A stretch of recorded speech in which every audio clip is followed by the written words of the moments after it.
Yung request ng client natin today, gusto niya isang spider. Sa pagkakataong ito, medyo nagkamali tayo ng pag-stencil dahil yung stencil paper na ginawa natin hindi siya kumapit. Pero ang good news, buti na lang meron tayong background sa art. Kaya kung plano mo rin maging tattoo artist, advice ko na kahit papano dapat meron kang background sa art.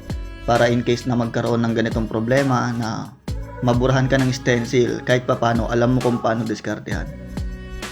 Sa pagkakataong to, inuna muna natin ilagay yung gagamba at yung sapot niya bago nating ilagay yung mismong shadings niya para magmukha siyang 3D.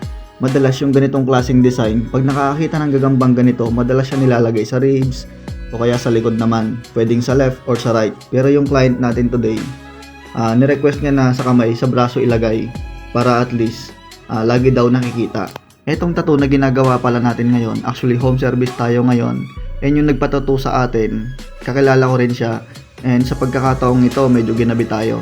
And after few hours of session, ito na yung naging resulta nung gagamba na ginawa natin.